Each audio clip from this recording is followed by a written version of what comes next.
Aujourd'hui, on s'attaque à une mission de sauvetage cruciale. On entend partout que le jeu physique est en train de mourir. Mais pour moi, hors de question de laisser tomber nos consoles à disque. J'ai contacté mes amis de chez Retro MTL pour leur demander s'il y avait des consoles à réparer. Et puis, ils m'ont lancé un défi. Si je sauve une Xbox, ils vont offrir une carte cadeau de 25$ à la communauté du jeu C'est Sérieux. Si j'en sauve deux, la carte cadeau monte à 50$. Et si je les sauve les trois, ce sera une carte cadeau de 100$. Alors c'est parti, on commence par la première. En plus d'un problème de date, eh bien quand on met un disque, il y a un petit problème. Reviens! Pogné! Reviens en arrière. Bon, évidemment, je peux pousser, puis il finit par rentrer, mais on pourrait endommager le mécanisme à la longue. Alors, on va ouvrir la console pour aller regarder justement si le mécanisme n'est pas bloqué par de la poussière, probablement changer la courroie et peut-être aussi le fameux condensateur. Quand je parle du condensateur, je parle de celui qui garde la date, qui finit toujours par couler, et ça s'applique à toutes les consoles Xbox de première génération. Là, on parle de 2002, c'est vieux, ça a dû couler, mais regardez, il y a déjà quelqu'un qui est allé dans la console. Donc, je vais me sentir moins mal de briser les collants parce qu'ils le sont déjà. Je m'excuse, Xbox. De toute façon, c'est plus honnête de laisser les autocollants comme ça. Ça montre qu'on est allé à l'intérieur. Bon, je sais qu'il y en a parmi vous qui m'avaient donné des trucs pour peut-être être capable de, avec un fusil à air chaud, de les décoller un peu. Mais bon, c'est pas évident. Pour les pattes ici, bon, ils ont été décollés dans ce sens-là. Merveilleux. J'ai hâte de voir le travail qui a été fait. Je présume que le condensateur a déjà été changé. On va voir si c'est le cas. Sinon, il y a peut-être d'autres condensateurs qui ont pu gonfler. Donc, si c'est le cas, on va les changer. On veut la remettre dans un état acceptable. On va aller aussi ouvrir le lecteur de disque, s'assurer qu'il n'y a pas de poussière, comme on disait précédemment. On va aussi s'assurer que la courroie est remplacée par une nouvelle pour que ça soit plus serré, hein, parce qu'il en manquait pas gros. Le lecteur était capable de s'ouvrir, mais n'arrivait pas à se refermer tout seul. Donc, on était pas loin de la perfection. Donc, encore une dernière vis, les 6 vis qui nous séparent de cette belle machine qui ressemble beaucoup à l'architecture d'un PC. Pour ceux qui s'amusaient avec les PC de ces années-là. Ah, je m'ennuie, à l'époque, que la RAM était achetable. On salue la RAM achetable. Bon. Allez. On ouvre ça. Alors, ça a l'air de quoi? Ça a l'air propre. Je suis comme content, mais déçu en même temps que ça soit propre parce que je me suis acheté ça. C'est pour arrêter de gaspiller avec des bonbonnes comme ça. C'est un truc que vous m'avez donné dans les commentaires. Alors, on va défaire ça. On va débrancher le disque dur. On le passe par ici. On va enlever son power. L'électricité. Et voilà. On peut passer le fil comme ça. On le déclipe ici. On a aussi 3 vis à enlever. Il y en a une visible sur le dessus. Il y en a une cachée dans le trou ici. Non, en fait, il est ici. Pardon. Et la troisième, juste là.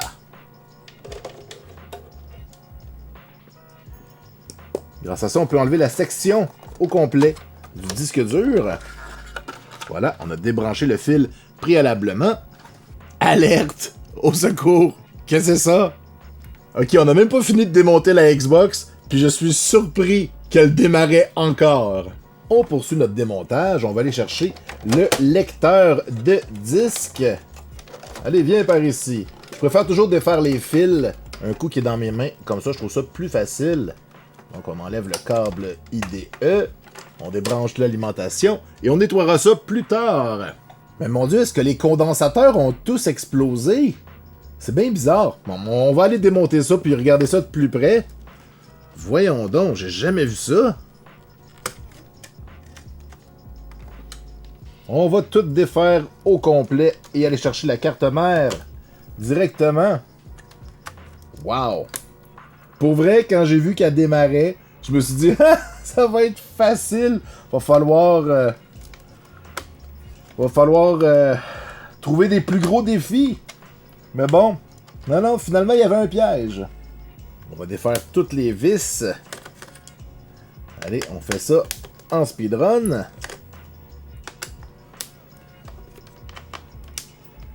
Et là. Pauvre console. Je comprends pas, encore une fois, pourquoi elle boutait. C'est vraiment peu probable. Les condensateurs sont soit explosés ou sur le bord d'exploser. Ils sont gonflés. Je vais vous les montrer tantôt de côté pour que vous voyez mieux. C'est vraiment impressionnant.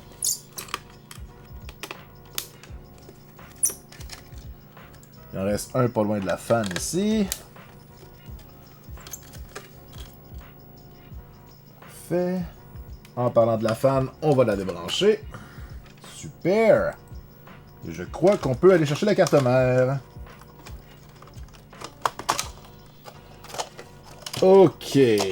Wow. On va sortir l'alcool à 99% parce que je suis plus certain que les condensateurs ont explosé. C'est peut-être juste un dépôt de poussière, cigarettes, gras, cochonneries des 20 dernières années. Ben oui, parce que si ça avait explosé, ça serait sorti par le X. Tandis que là, j'ai l'impression que c'est juste un dépôt. Même chose pour lui ici. Ça sort pas du X. Du moins, je pense pas. Par contre, on voit que lui est gonflé. C'est difficile de montrer à la caméra, mais attendez, je vais essayer. Donc, on voit que lui est un peu gonflé. Lui aussi. Lui a l'air encore correct, même avec sa grosse couche par-dessus. Alors que ici, on a des condensateurs qui lâchent vraiment moins souvent. C'est juste sale. C'est juste des débris. Donc, c'est vraiment pas inquiétant. Et ces condensateurs-là sont faits un peu bombés, donc ça peut être trompeur, mais sont tous identiques et en bon état. Mais qu'en est-il du condensateur Timekeeper qui lui coule toujours? Eh bien, je l'ai trouvé. Il est ici. Je pense que ça a coulé un peu en dessous. On va aller l'enlever pour être certain. Bon. Allez. Ajoute un petit peu de soudure. Et on aspire. Alors, mesdames et messieurs, on a notre premier coupable. Je pense qu'on peut s'entendre pour dire que ce condensateur a coulé. Maintenant, on va enlever les autres condensateurs qui sont problématiques. J'avais oublié de partir ma caméra, alors ces deux-là sont déjà enlevés. Et les trois ici ont tendance à lâcher. On voit déjà que lui est gonflé, que lui est un petit peu gonflé. Lui, on le sait pas trop parce qu'il y a trop de cochonneries par-dessus. Fait qu'on va toutes les enlever. Un petit peu de flux. Et on y va.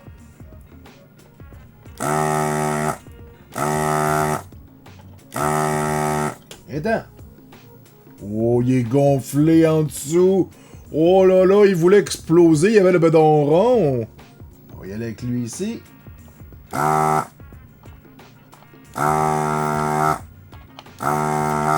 Et voilà. Lui est pas si pire. Puis notre dernier. Hein? Facile. Ah, lui aussi était gonflé. On le voit là. C'est subtil là, mais croyez-moi. On va maintenant faire un petit nettoyage parce que ça a pas de bon sens. Je sais pas à quel point c'est collé. Oui!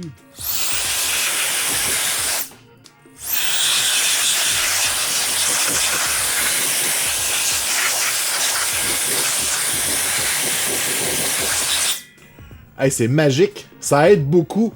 Ça évite que j'étende tout. Merveilleux. Ça enlève une petite couche au moins. Ça va nous aider. On y va surtout, hein, où est-ce qu'on a des débris ici. On va faire la carte au complet. On fait ça évidemment avant de remettre des nouveaux condensateurs. Ouf, ici ça va être plaisant. Je veux qu'on voit ce qui se passe ici.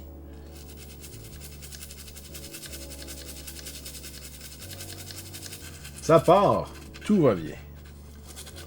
On a beaucoup de travail à faire. On est chanceux qu'il n'y ait rien qui a été détruit des fois. Il y a des pièces autour, hein, quand le condensateur coule, qui sont détruites. Ça semble pas être le cas.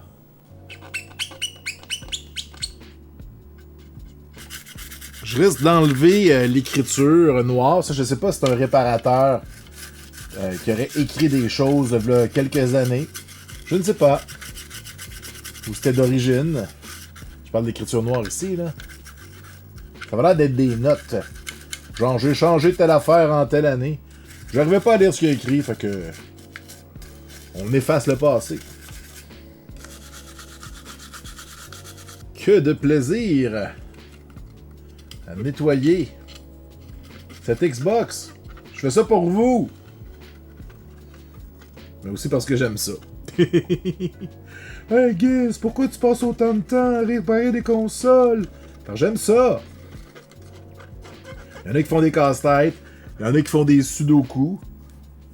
Chacun son plaisir. Ok, ça a l'air pas mal. On va tourner de côté. Aller faire l'arrière.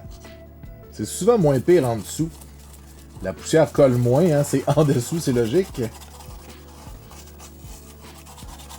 On prendra pas de chance. Surtout qu'on a des pièces qui ont coulé. On veut s'assurer surtout, dans les endroits où est-ce que ça a coulé, de bien nettoyer. Si ça, c'est pas une belle Xbox, je connais rien. On va en profiter pendant qu'on est là pour changer la pâte thermique. Donc, on veut enlever la clip ici. C'est pas facile. Alors, fais attention parce que c'est fragile. On veut surtout pas la casser. Super. Pour celui-là, on commence par lever la clip. Et après ça, tout va bien. Il est pas mal plus facile à enlever.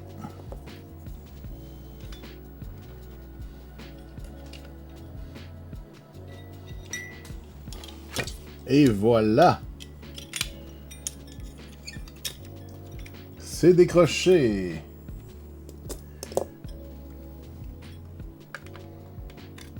Bon, celui-là, il a décollé direct.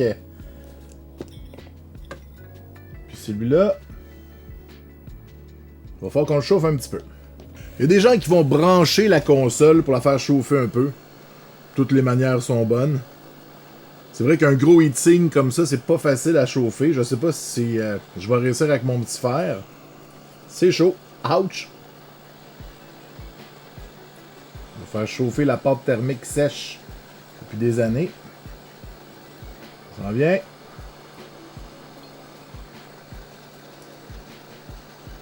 Ça décolle. Et voilà. Berk. On va voir si on est capable de faire partir ça avec de l'isopropanol. Sinon, on utilisera d'autres produits. Ça n'a pas l'air si pire. Mais c'est pas incroyable non plus. On va en mettre en masse d'alcool puis laisser ça agir un petit peu.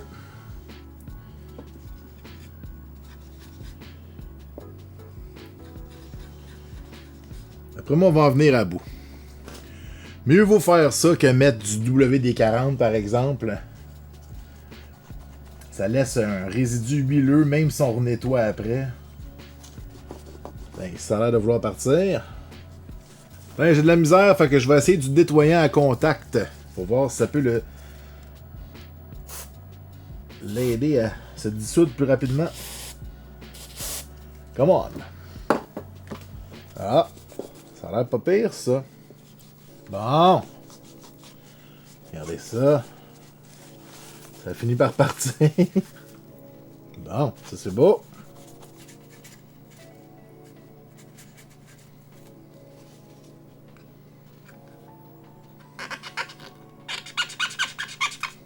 Bon.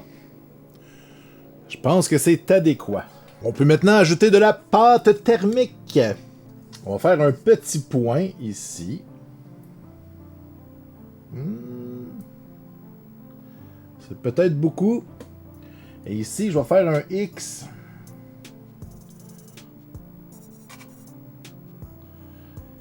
Et je sais, c'est un sujet chaud, la pâte thermique. Peu importe la quantité qu'on met, on se fait toujours dire que c'est pas la bonne quantité.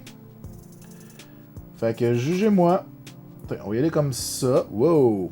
Je pense que le résultat devrait être adéquat.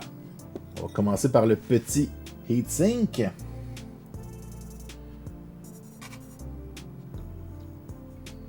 On peut remettre la strap. Yeah! Et on y va avec la grosse.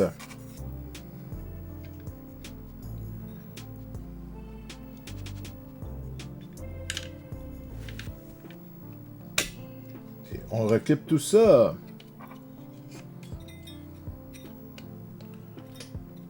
Merveilleux! Maintenant, on va aller remettre des condensateurs. Donc, j'avais 2 10 volts, puis le reste a des 6.3. J'aurais pu mettre des 10 volts partout, mais en stock, j'ai surtout des 6.3. Fait qu'on va économiser en mettant les bonnes valeurs aux bonnes places. On fait attention à la polarité, hein? Donc, on veut mettre le moins dans la direction du moins. Sinon, ben, ça pourrait exploser. Alors, le premier va ici.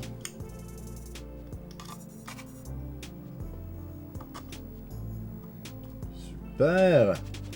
On place les pattes.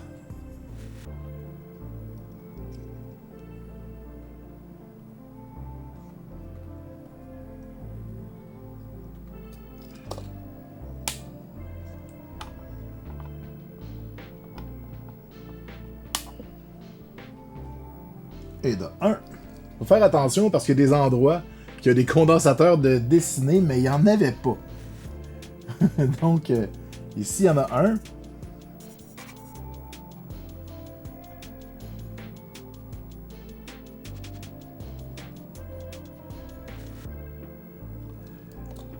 Et de 2. On va aller chercher les 3306.3 volts. On en a besoin de 3. Alors, il y en avait un ici.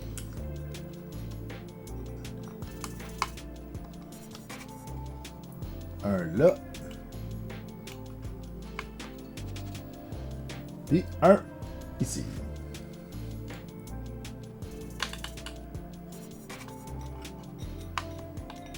Ah ouais. Bon. On place les pattes.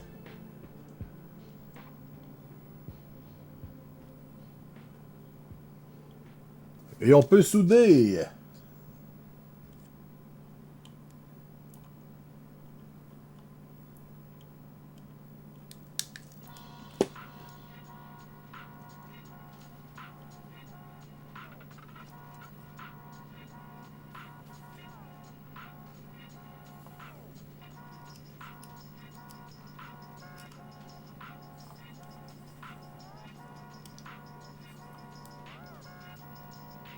On va couper les excédents.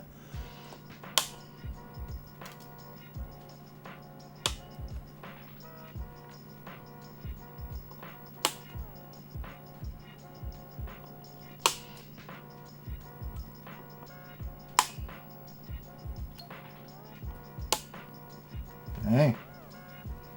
Je suis satisfait. Et il nous manque le condensateur de timekeeping et on va être prêt. Alors, il était ici. Comme ça.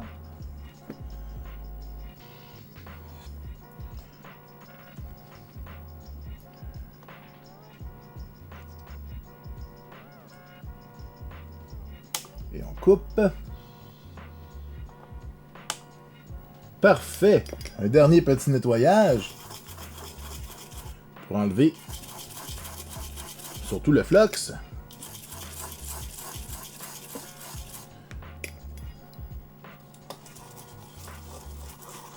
Et on devrait être tigidou.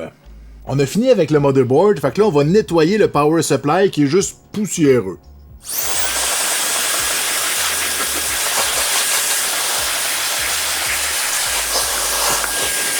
On va quand même nettoyer à certains endroits.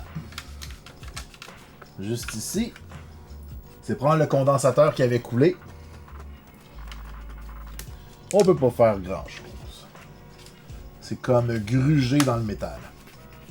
Alors, il faut pas s'inquiéter. Les mousses qu'on voit ici, c'est pas des toiles d'araignée. C'est tout à fait normal. On peut remettre notre motherboard en place. On a fini avec lui. On y a tout dicté. Qu'est-ce qu'on voulait?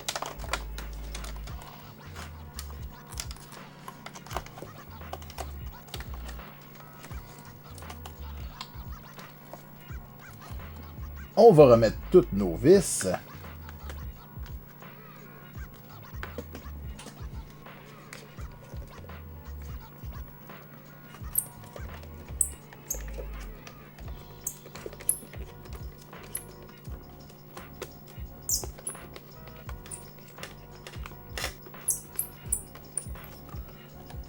Excellent, on peut rebrancher les fils.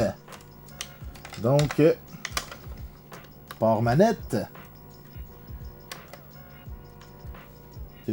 En fait, non, c'était le panneau de l'avant. Là, je viens de brancher un port manette. Et j'ai l'autre port manette dans les mains ici.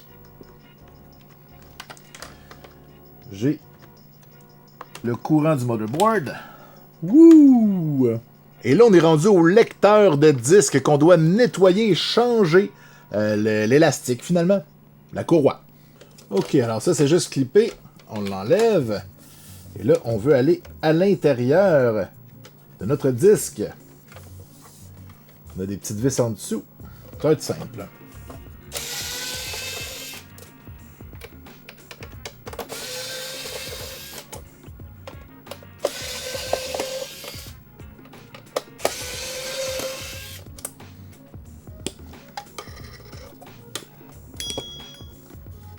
Comment ça se défait?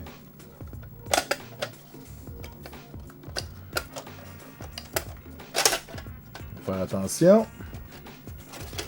Parfait, il n'y a pas de fil. Ah ah! Regardez, c'est crotté.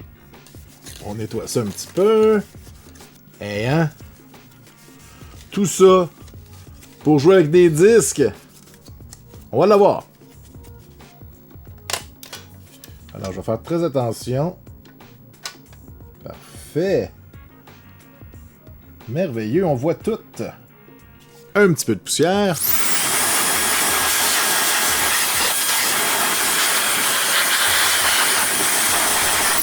On nettoie l'autre morceau.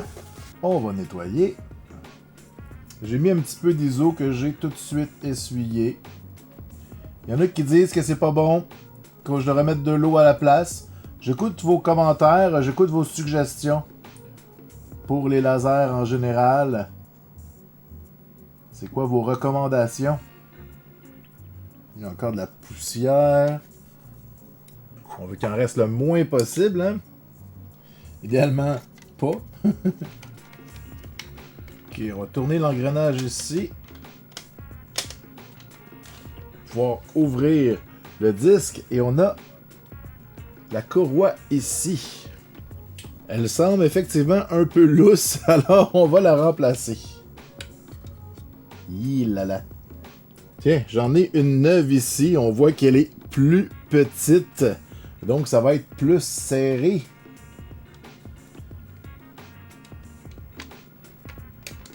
Merveilleux.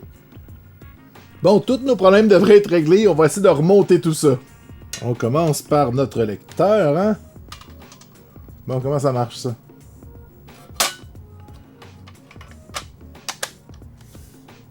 Ça, c'est juste clipper. Puis ça, on le met par-dessus. Et ensuite, on peut aller visser en dessous. C'est bon. J'ai compris. On va devenir des experts. Imaginez si on pouvait remonter le temps. On deviendrait les experts de Xbox. Quoique jadis, il devait en avoir des milliers pour réparer toutes ces consoles. On va remettre la couette ici. Et on va préparer notre lecteur de disque. Oups, j'ai oublié de rebrancher la fan. Je vais faire ça tout de suite. Sinon, tantôt, ça va être complexe. Faut pas que j'oublie de remettre sa carcasse, sinon ça sera pas plaisant.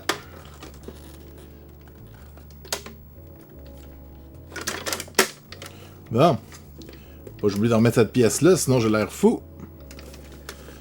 J'aime toujours mieux les brancher avant de l'insérer. Et de 1. Et de 2.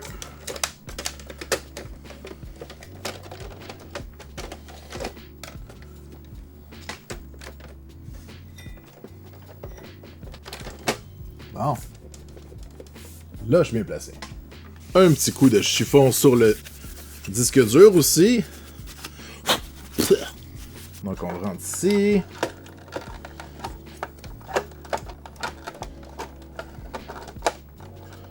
Parfait. On passe le filage. Merveilleux. C'est bien rentré.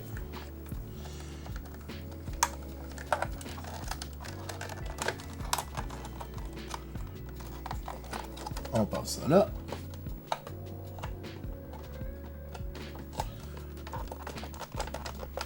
Et on a le dernier câble. On va juste remettre les vis avant, sinon le câble va être dans notre chemin. Une vis. Une deuxième cachée là. Ah. Super. Et la dernière. Voyons le tournevis qui tournevis plus. Décidé qu'il aimantait plus. Donc, on branche ça.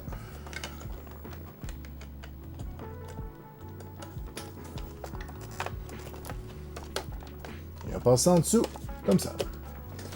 On y est presque. Il manque plus que la carcasse. Il faut qu'on étousse un petit peu. Et là là là là. Bon, je finirai le nettoyage de surface après la vidéo.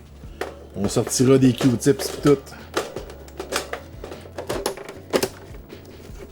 Et voilà. On va remettre nos vis. Et j'ai hâte de voir si tout est fonctionnel.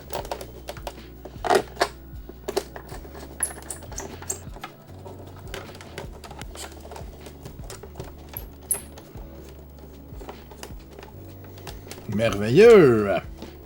Xbox numéro 1, es-tu prête? Alors, est-ce que tu démarres? On l'a pas tué! Ça part bien! Bon, on voit qu'elle a été modée, hein? Je connais pas trop ça, les modes de Xbox, alors vous me direz c'est lequel? Alors, on va essayer un CD. Parfait, notre courroie fonctionne. On met ça comme ça. On appuie sur le bouton. Et ça ferme! On est déjà plus avancé. Et ça va-tu partir tout seul ou faut que je fasse play? Es-tu capable? Ça va de partir tout seul. Splinter Cell 2. Le retour. Ah mais Colin, on a gagné! Et de 1. Alors, une de sauvée, on a donc accès à une carte cadeau de 25$ qu'on va faire tirer après les 3 épisodes. Pour le gagnant, on va choisir un commentaire parmi les 3 vidéos à la fin. Alors, merci encore à Retro MTL, des amis de longue date. Allez visiter leur site sur retromtl.com. Il y a vraiment beaucoup de stock. Alors, restez à l'affût pour voir si on va réussir à sauver toutes les Xbox. Allez, bricoler, c'est sérieux.